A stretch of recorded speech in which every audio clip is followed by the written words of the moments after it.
Hello Internet, it's me here once again, and today I want to talk to you about the whole Rage Against the Machine versus X Factor for the Christmas #1 thing.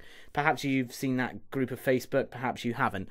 And if you haven't, the whole idea of it basically is to get Killing in the Name to #1, as if somehow lamely trying to prove a point to Simon Cowell and the whole concept of talent shows, you know, like your X Factor, your whatever idol, or your Strictly idols on Dancing Academy or whatever. Now, I'm sure many of you would probably think I'd be the sort of guy who'd be really enthusiastic and approving of an idea like this, because hey, Paranoidave hates everything popular. But the sad truth is, I'm not. I think it's a really stupid idea, for many reasons, none of which, surprisingly, me hating the campaign because it's popular. I mean, firstly, Killing in the Name is owned by Epic Records, who are a subsidiary of Sony. Now, if you don't know what a subsidiary means, it basically means Sony send Epic Records out on the street, and at the end of the night, slap it about a bit while screaming, "Where's my money?" So buying their single over and over again is only just going to go and give Sony Music massive, spectacular profits. Now, as a Rage fan who owns 3/4 of their discography, I think I'm safe in assuming that they weren't really down with the whole give big corporations all your money thing. Although they might have touched on those ideas on some B-sides or on Renegades, I can't really be too sure on that. Also, it seems kind of weird that a song written against the ideas of groups like the Ku Klux Klan persecuting people is being used by a Facebook group to persecute some little guy who won a TV talent show. It doesn't really make sense, and furthermore, it's grossly inappropriate and missing the point. I mean, while you're at it, why don't you just fucking stage a mock crucifixion of Jedward and have them painted as minstrels or something? Also, Killing in the Name is a terribly overplayed song anyway, and if we're being perfectly honest, was probably only picked because the ever so linguistic and intelligent lyric, "Fuck you, I won't do what you tell me," gets repeated over 9,000 times, and therefore can be used by stupid people as a rebellion against anything, regardless of petty, insignificant things like its original context. Don't get me wrong, like anyone else who can walk in a straight line and count to a number higher than 20, I don't enjoy the X Factor in the slightest, nor do I approve of the awful generic trash song of some daft American bint being sung by some impish Troy Tempest lookalike.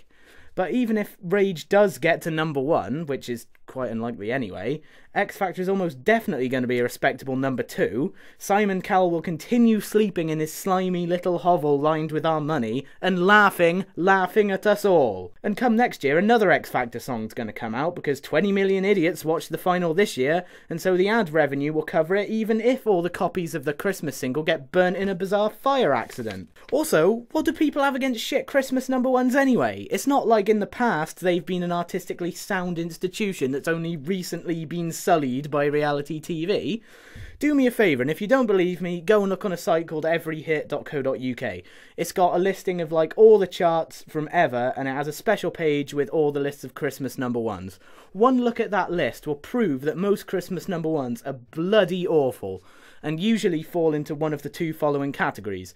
Either a hokey pop ballad that stupid people think is emotional and stirring because it has a key change near the end, or a novelty record that millions of children or old people buy and repeat until you vomit. I think good examples of these ones would be your Bob the Builder, Cliff Richard, Mr. Blobby, St. Winifred's f***ing school choir, and Mr. Blobby's duet with Nicole Kidman.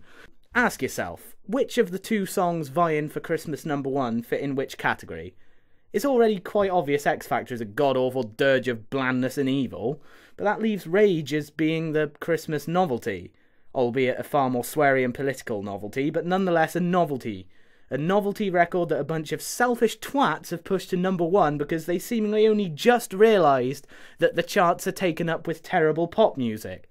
Besides, the Facebook group is already so well publicised, it will be obvious to anyone that that was the reason it got there.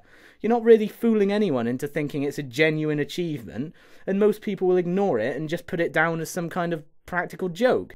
Also, little kids like pop music, and I remember when I was 5, 6, 7 years old, there was nothing more exciting than crouching by the radio and trying to figure out what the Christmas #1 would be. Had it been Christmas '93 and Killing in the Name is Christmas #1 because some selfish dicks had decided to push it to #1 over Mr. Blobby, I'd have probably been absolutely terrified and upset. So much so that not even Micro Machines' Super Van City could heal my emotional wounds. Is that what you want? To give children emotional wounds at Christmas? You're a bunch of fucking contemptible bastards. And so by extension, the only conclusion that most of the public is going to draw that, wow, the X Factor is so good, only a mass organised bunch of smarmy internet dickheads could prevent it from being number one. Now, talking as a smarmy internet dickhead myself, I can safely say that I'd never plan on ruining something on a scale as large as this. Not because I care either way, but because it's far too obvious of a target, and it just really makes you look like a bit of a dick. Sad but true. I mean, and a quick message to John and Tracy Mortar. You probably didn't expect when you started that Facebook group that your aim could actually realistically happen. But it has, and it was a terrible, terrible idea. Which is only going to make Rage Against the Machine, fans of Rage Against the Machine, and fans of rock music in general, look like a bunch of massive, jealous, narrow-minded, selfish, spoil-sport pricks. Which, to be honest, wouldn't be entirely inaccurate. Now, I'm sure most people watching this will have done so after Sunday, December 20th, 2009, thus rendering most of the topics and things that I've brought up completely irrelevant. But in the same way that X Factor will more than likely come back next year, so too will another wacky Facebook group run by obnoxious bloody students who will probably try and get another predictably zany or ironic song to the top of the charts. My money's on Can't Touch This or Baby Got Back, considering every unimaginative idiot thinks these songs are so random and funny.